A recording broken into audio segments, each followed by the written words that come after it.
Ini salah satu yang diceritakan dalam tradisi suci gereja, yaitu dari kitab yang bernama Kisah Rasul Petrus.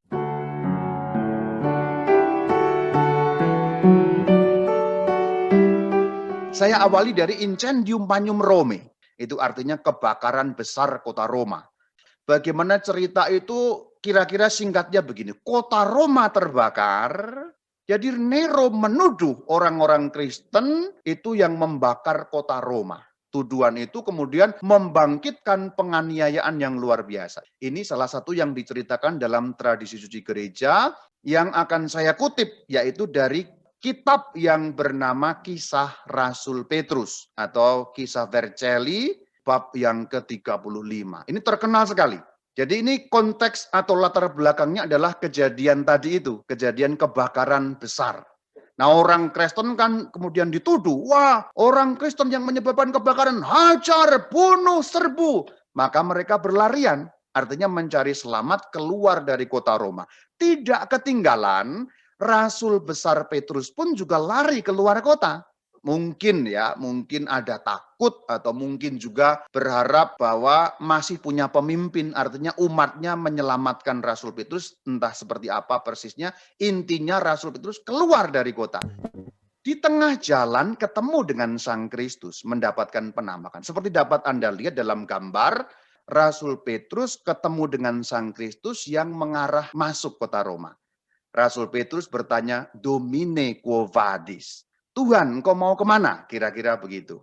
Cerita itu terangkum dalam tradisi gereja, dalam kitab yang bernama Kisah Rasul Petrus, dalam potongan kisah yang namanya Kisah Vercelli, dalam bab yang ke-35. Saya bacakan saja. Ketika Petrus keluar dari kota Roma, ia melihat Tuhan memasuki Roma. Ia, Petrus, berkata, Domine quo vadis? Tuhan, engkau mau kemana? Tuhan berkata kepadanya, aku menuju Roma untuk disalibkan. Dramatik sekali ceritanya. Petrus berkata kepadanya, Tuhan, engkau akan disalibkan lagi? Jadi pertanyaannya masih inosen. Tuhan menjawab, ya Petrus, aku akan disalibkan lagi. Ketika Petrus mendekati Tuhan, Tuhan naik ke surga, berarti hilang dari pandangan. Nah, di situ Petrus seperti disadarkan. Maka kalimat selanjutnya, maka Petrus kembali ke Roma, bersukacita, memuliakan Tuhan dan berkata, aku akan disalibkan. Dan memang betul ceritanya, seperti dilaporkan oleh sejarawan yang bernama Eusebius dalam kitab Historia Ecclesiastica, Rasul besar Petrus disalibkan dengan cara terbalik karena kemauannya sendiri. Ini bagian dari penganiayaan.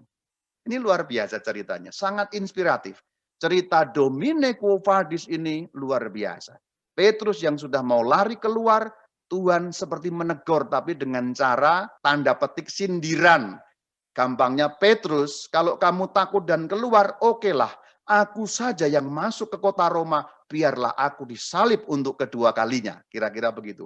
Rasul Petrus sadar, kembali ke kota Roma, dan akhirnya disalibkan. Tidak masalah bagi dia, karena dikatakan bersukacita memuliakan Tuhan.